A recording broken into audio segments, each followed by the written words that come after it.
It's like step by step, fight by fight. If you're gonna ask me like what's my plan in this division, is to not Dillian. So my next opponent or opponents this year, we're just looking at fights to kind of get me into that later round, because I feel like with Usyk, I feel like I've got a better skill set than him, but I feel like towards the later rounds, he'll just outdo me, because I've never been in that.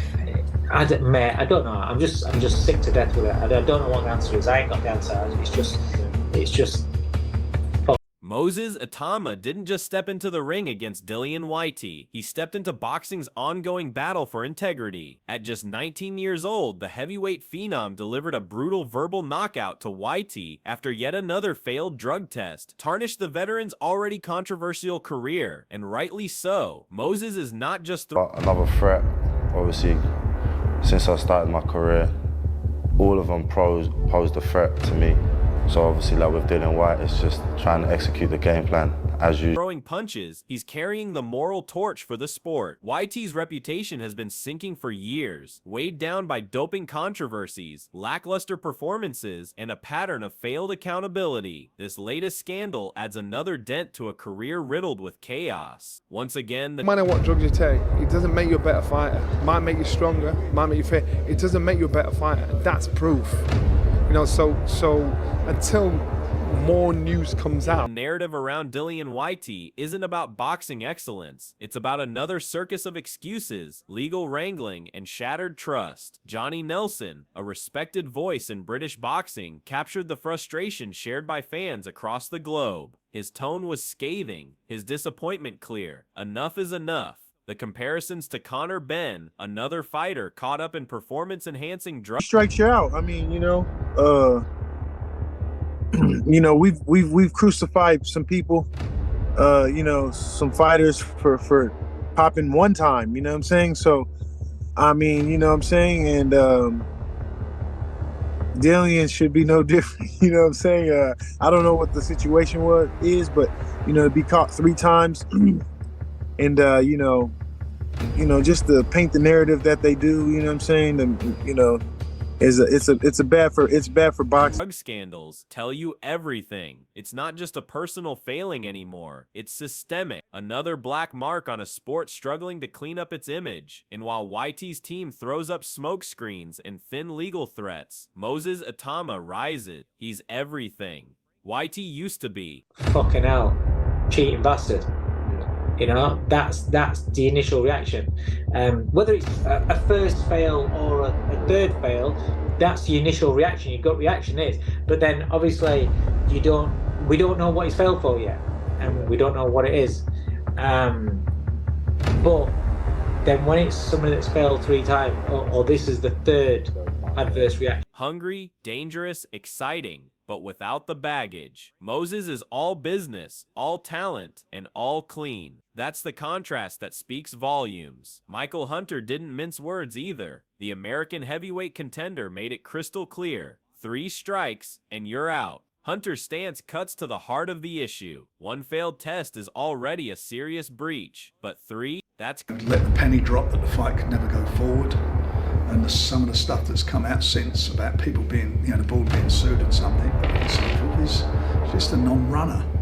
It's career-ending. No second chances. No soft landings. You're done. Hunter nailed the uncomfortable truth. Boxing keeps allowing repeat offenders to find back doors and comeback routes. Whyte's repeated violations aren't isolated. They reflect a wider problem where money, name value, and legal maneuvering are prioritized over fighter safety and fair play. It's a stain on the game, and fighters like Moses Itauma are left trying to clean it up with honesty, grit, and clean hands. If you've done it once, then you got caught out, then you do it again.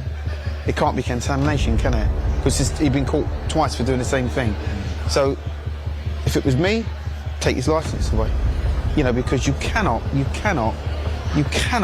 cheat in the sport of boxing. Dave Coldwell echoed the same anger. Cheating bastard, he called Whyte. And who can blame him? Coldwell's fury reflects a growing sentiment in the boxing community. There's no more patience for drug cheats, no more sympathy for contamination, excuses. Fans and insiders alike are exhausted by the drama. Meanwhile, Moses is rising with a kind of clarity that's refreshing. No scandals, no controversies, just dedication, discipline, and devastating ability. While Whyte's legacy is morphing into a cautionary tale, Moses' star is only burning brighter. Even Frank Warren, a man who has seen it all in the boxing world, didn't pull any punches. Madness, he said. That's how Warren described the entire ordeal. He admitted this fight was never going to happen once the truth came out. The legal fog, the PR gymnastics, it was always going to implode. Forget, he's been failed two previous drug tests. The second one, he was exonerated. So let's not jump to conclusions. But it's not good for him, and it's not good for the sport.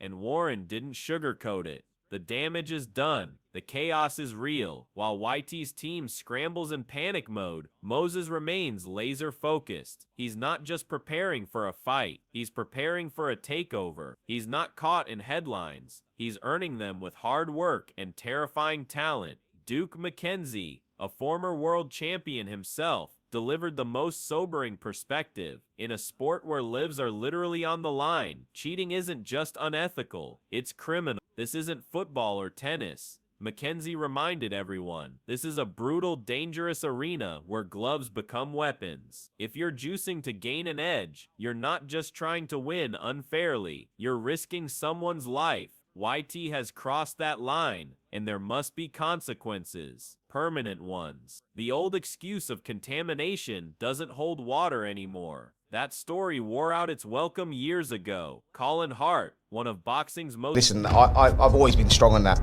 I've always been strong on the fact that I don't believe in giving them a second chance. You're basically saying, no 3 strikes and you're out. No 3 strikes and you're out. No. One, you fail a test and gone ski. Absolutely, because I just believe then that moving forward, people would think twice about doing it. If they think, well, you know what, I'll get a second chance anyway.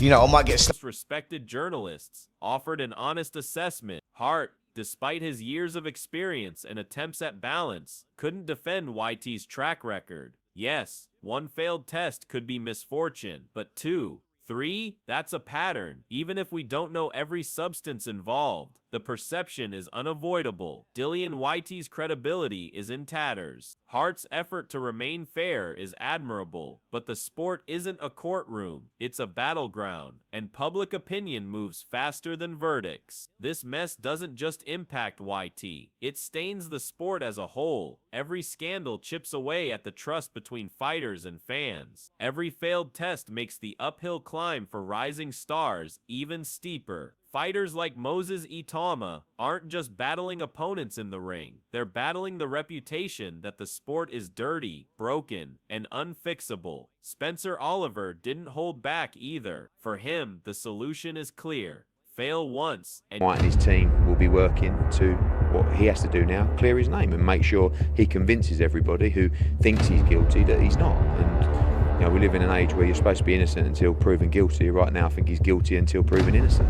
So that's his job, to make sure that, you know, effectively he's fighting for his career. You're done. Oliver's stance is exactly what boxing needs. No more soft warnings, no more chances. Fail a test and you're out. That's it. No exceptions. And he's absolutely right. The longer the sport tolerates second chances, the more it invites others to roll the dice. Because if the reward, big paydays, title shots, legacy, outweighs the risk, then some fighters will always choose to cheat. But when you bring that kind of behavior into the ring, it's not just unfair, it's deadly. In a brutal sport like boxing, fairness isn't just a rule, it's a matter of survival. Moses Itauma doesn't need shortcuts. His rise is built on sweat, on sacrifice, on raw talent, not pills, not powders. He's setting a new standard, and the contrast between him and Whyte couldn't be more obvious. Oliver's final word, fail a test. Gone. Simple. Even Eddie Hearn, typically the composed and calculated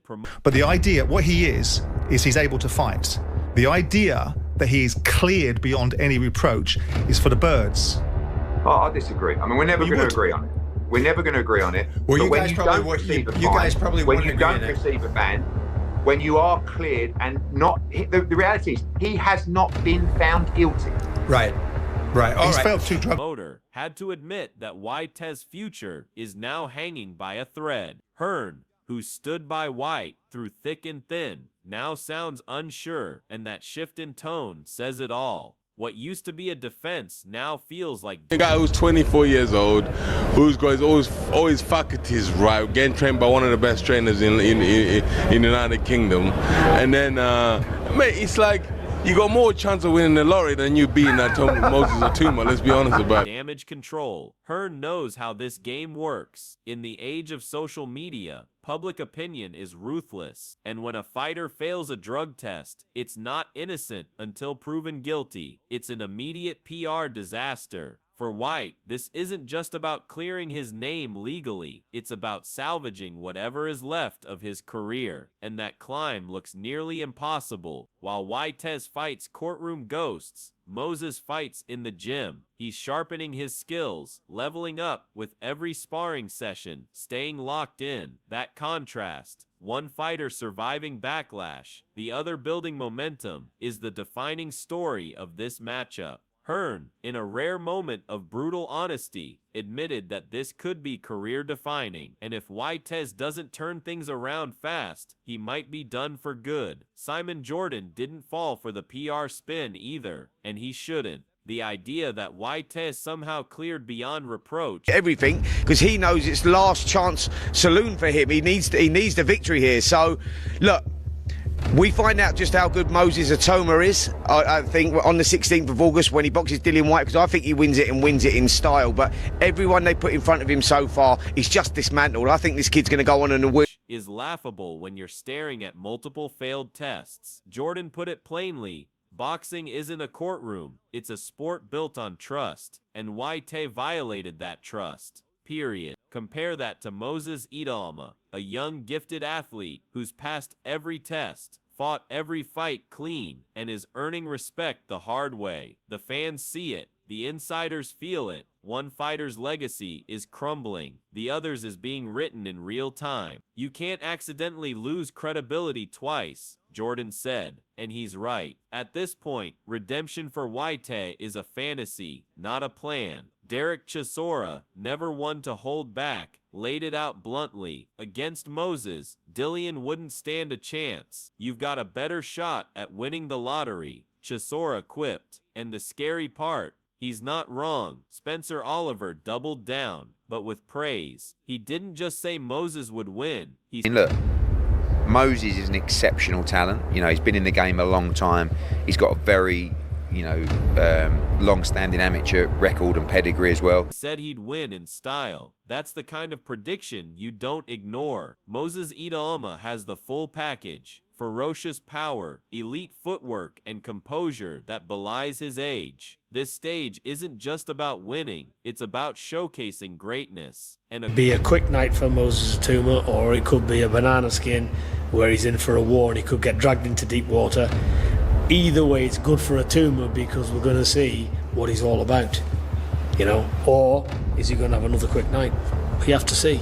Or Dillian Whyte could think to himself, yeah, he could be kryptonite for Itauma because... According to Oliver and others, world titles aren't a dream, they're an expectation. Moses isn't just promising greatness, he's proving it, fight by fight. Once, Whyte was the feared brawler. Now, he's the stepping stone, the test, and Moses is expected to pass it with flying colors. When veterans like Spencer Oliver back a young prospect with such confidence, it's not hype, it's recognition. The scariest part, Moses is only just beginning. Eddie Hearn echoed that sentiment, calling Moses an exceptional talent with serious amateur pedigree. Coming from a promoter who's handled Anthony Joshua, Canelo Alvarez, and more, that means something. Hearn confirmed what boxing purists already knew. Moses isn't a marketing gimmick, he's the real deal. From top amateur tournaments to elite pro sparring, he's paid his dues. And unlike Whyte, Moses lets his fists do the talking.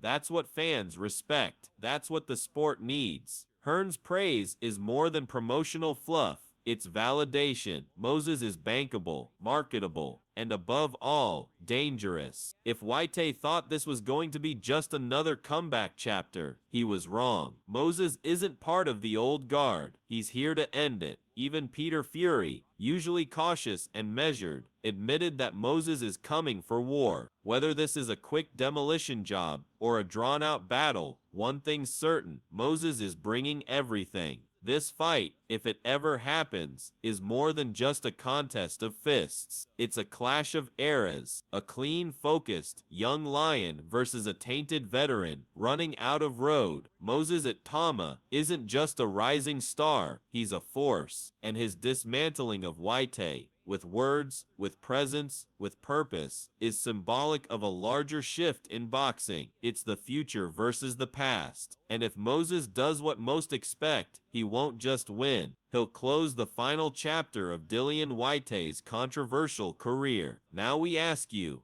are you backing the young lion to take over the division, or does Whyte have one final roar left? Drop your thoughts in the comments and let the boxing world know where you stand.